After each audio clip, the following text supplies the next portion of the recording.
Being a gay black man, I was a walking depression for most of my life. Let's talk about it. Loving me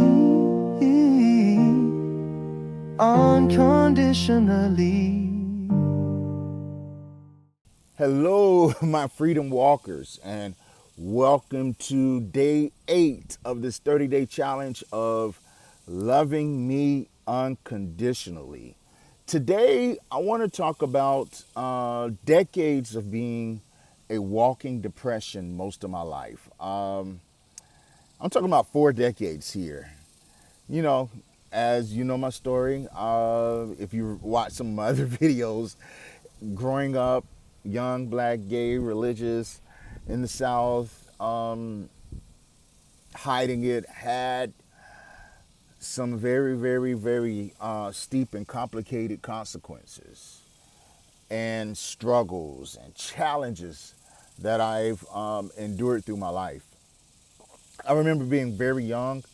I was very carefree. We're talking about like first grade, kindergarten, around that time. Would After school, I remember distinctly going into this grass area next to my grandparents' house at times, and just wandering up into space and just imagining life and the universe at this young age. I know, right? And just having this peace and this safety and this security just all around me, not thinking about like evil or bad things that could happen to me or that's happening in the world. Well, my balloon got busted, was busted, burst in, I would say, the first grade.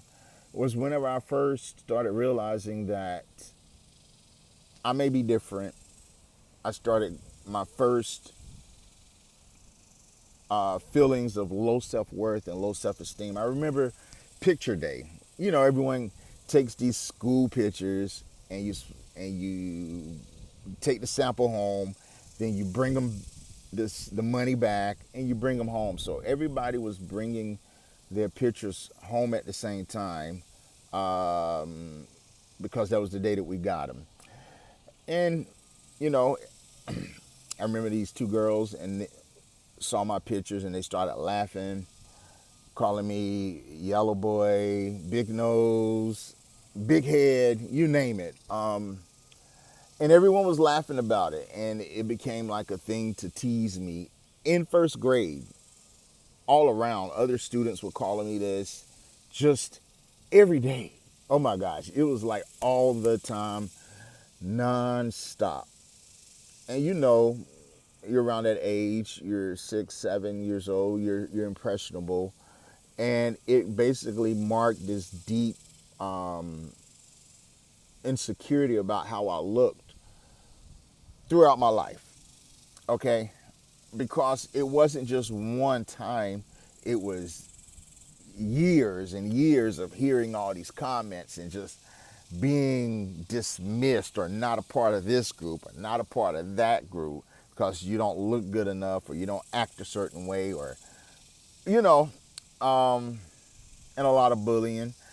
So that was maybe some of the triggers that around that time that started some of the depression or whatever the case may be, and witnessing and seeing some things. Of course, shortly after the molestation, it's like things constantly piled on. Shortly after that, the church trauma about being in these prayer house services or whatever the case may be, and hearing about hell and hearing about fornication and hearing about all these things as a kid, like 8 years old, you know, as a kid, and how I felt insignificant. I didn't feel enough. I was having gay feelings. Well, not, okay, so I just went through the molestation. I have a video about this, okay? I think it may be day 6 or day 7. Go back and check it out. About feeling like there was something wrong with me, that I was guilty of these things of fornication and I was going to hell. Just a nonstop teasing. I was hiding how smart I was, being in a more so poor community in the country, black community, white. There was a constant struggle between like a lot of racism and things still happening. You're talking about the 80s here, okay? And I guess hiding my smartness because it was like, oh, you're smart. Kids are like, oh, you think you're better than us, or you're trying to be white, whatever the case may be. So I would hide my grades when I made perfect scores. Being treated differently just for being smart. Okay. Make the comments at home in the family saying you act like your daddy. Somebody I've only met at this point maybe one time that I could remember. And it wasn't in a positive way, it was in a negative way. Oh, you're clumsy like him, or you walk like him, or you talk like him. But it was not in a positive way. It was like, these are his negative attributes, and you're definitely his son because you're showing those negative attributes as well, or those characteristics. That made me feel down a lot, a whole lot. I mean, look, all these things. I'm a little kid, right? I should just be thinking about playing with toys and just having fun. So the gay feelings, thinking I'm an abomination, et cetera, et cetera, et cetera. And it was never dealt with. And it was kind of like I kept it to myself to not hurt others, or I felt guilt and shame. So I kept all this to myself through my life. And of course, the mind through my life was telling me I'm not enough, I'm ugly, I'm disgusting, I'm not holy enough, I would never accomplish my goals and dreams in life because of who I am. And these things followed me through elementary school, middle school, high school, boot camp. Yeah, I was in the National Guard. Marriage. Yes, I was married to a female, then later a male. Church life, all of that, moving, transitioning, and through the entire process, not feeling enough. Through the entire process, these phases through my life, feeling depressed. Told I'm supposed to have joy on the outside, but it made me feel inadequate because I didn't have that joy or peace on the inside. But I showed it on the outside towards other people so that they could be okay. But on the inside, I was not okay, and I felt abnormal. I felt that I was trapped in a hateful world. I felt constantly like this victim, just nonstop all the time. Felt not good enough. Felt disgraceful.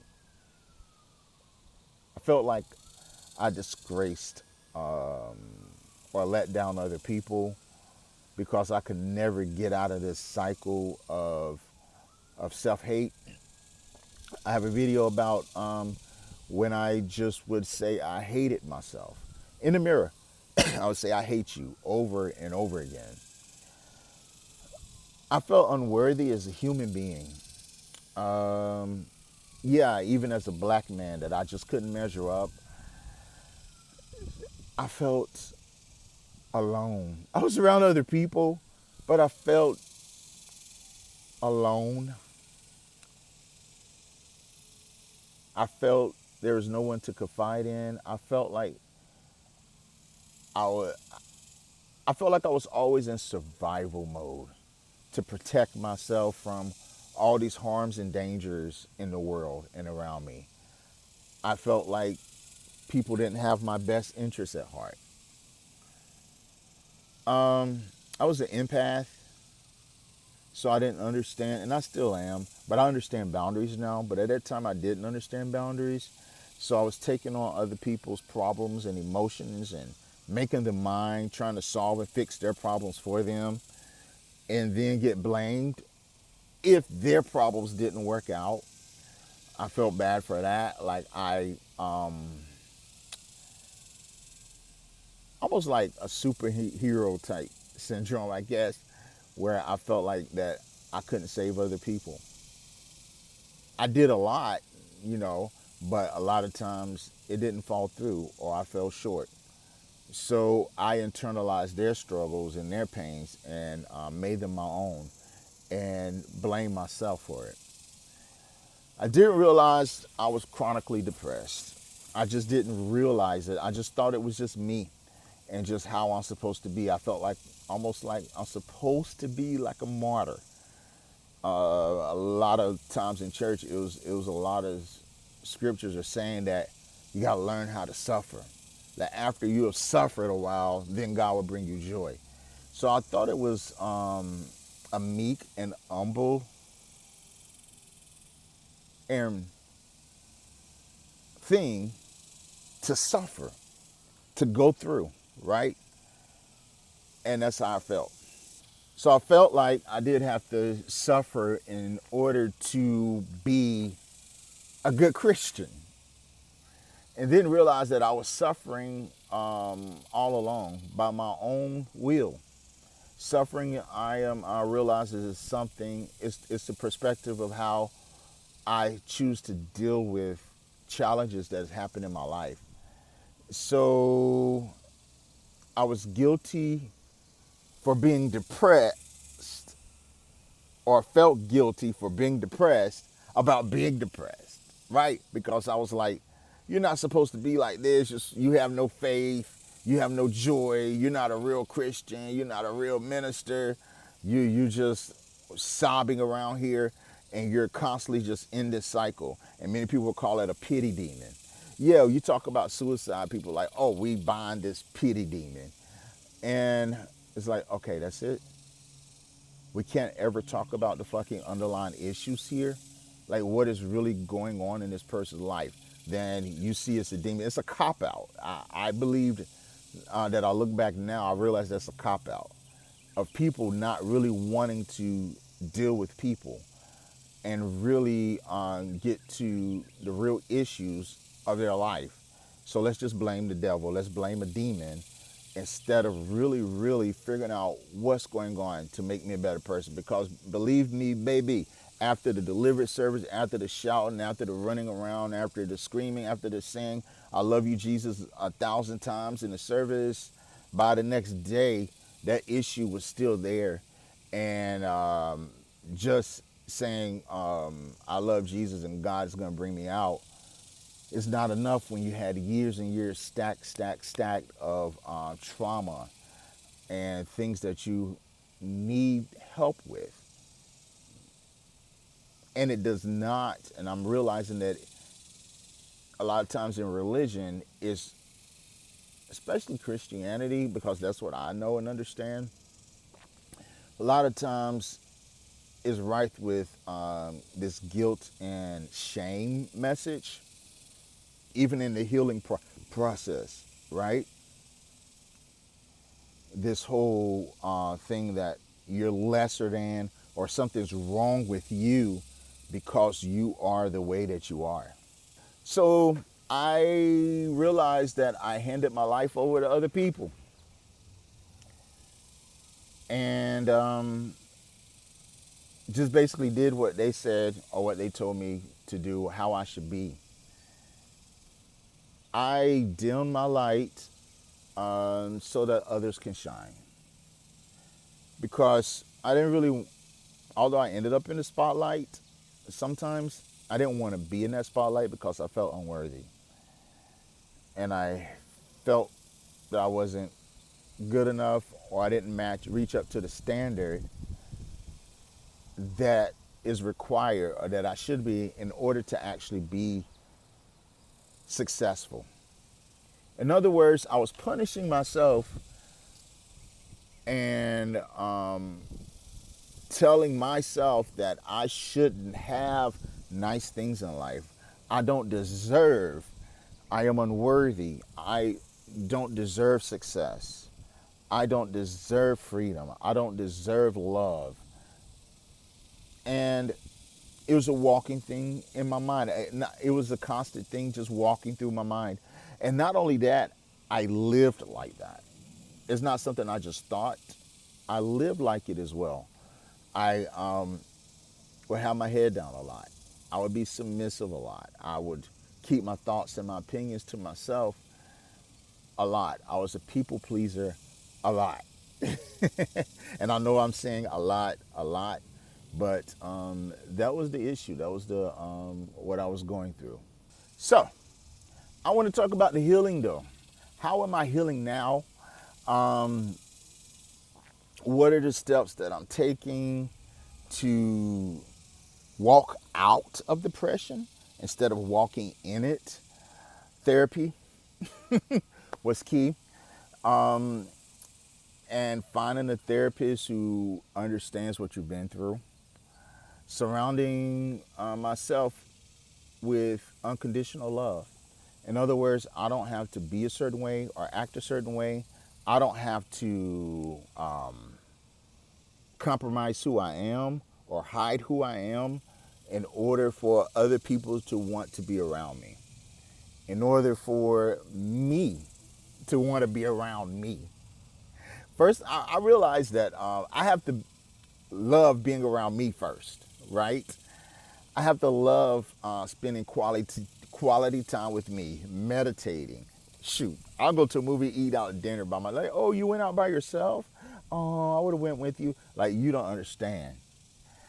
It's beautiful to go by myself. I'm okay, right?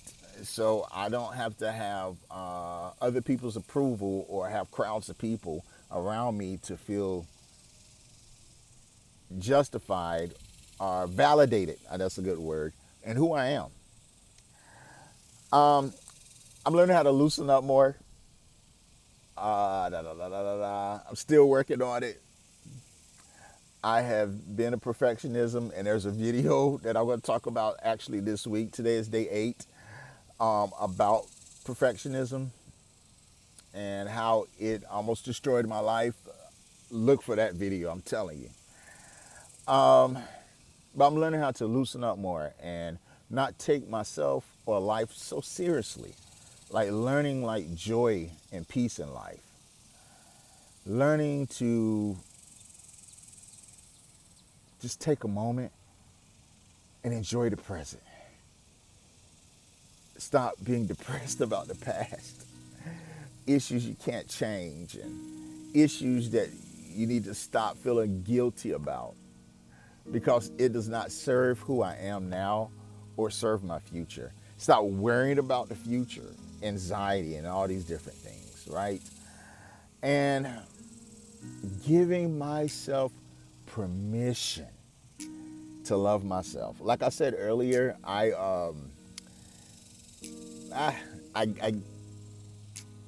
didn't feel like that I deserved love, and I didn't give myself permission to be successful. But I'm giving myself permission now. Like James, you have permission to love yourself. That's pretty powerful there. It lets me know that I have power and control. I don't want to say control, but I have sovereignty over my life. In other words, although a lot of things are happening on the outside, I am focusing on the inside, right? Making sure that it's solid, making sure that the inner James loves himself unconditionally. I'm working on it. I'm getting there day by day, week by week. It's challenging, but I got a smile on my face because I remember what was the old thing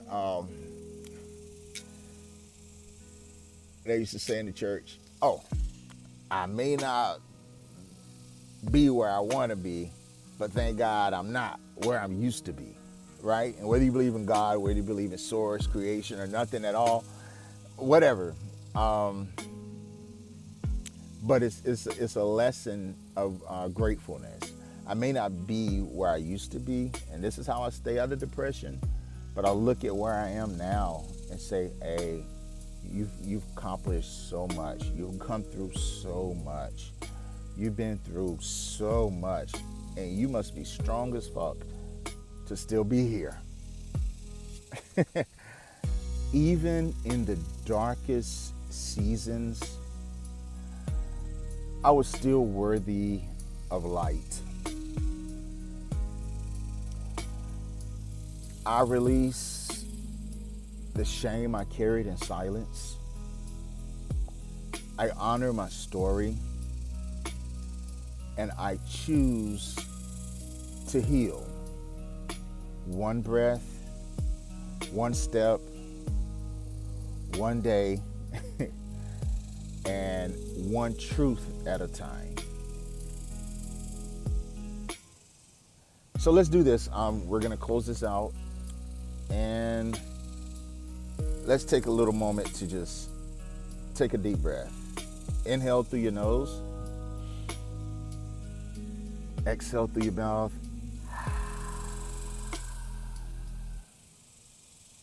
One more time. Inhale.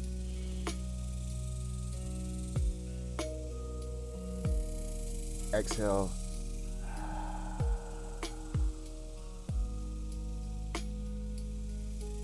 You are not broken. You are becoming. You are healing. Say it with me. Can you say this with me? I give myself permission to feel.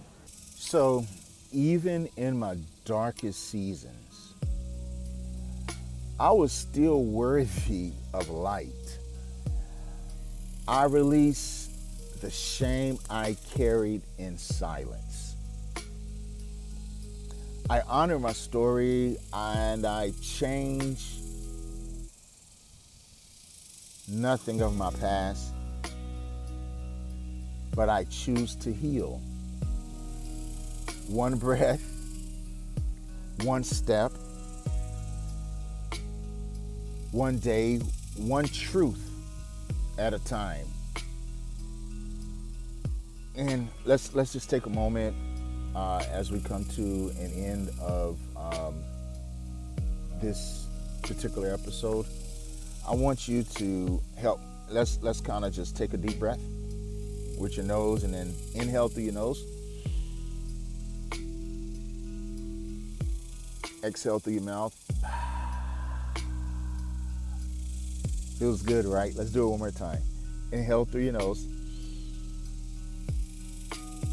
Now exhale.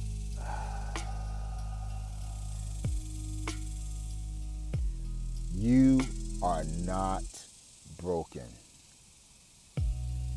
You are becoming. You are healing. Say it with me. I give myself permission to heal. Let's try it. I give myself permission to heal. I give myself permission to feel. I give myself permission to rest.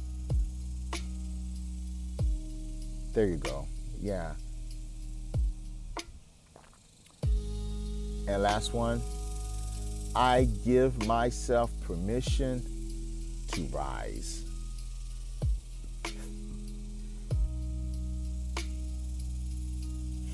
Yes. You've got this. I've got this. We can get through any obstacle, anything that comes in our life. We can overcome it. Thank you so much for listening to this episode. This is day 8, walking through depression of this 30-day challenge. And if you like this channel, like it, love it, subscribe. There's plenty more to go. My name is J Love. and I'm loving me unconditionally, and I love you too. And there's nothing you can do about it. Love you. Have a great day. Bye bye. Loving me unconditionally, loving me unconditionally. Through the fire, through the storm, I found the truth inside of me.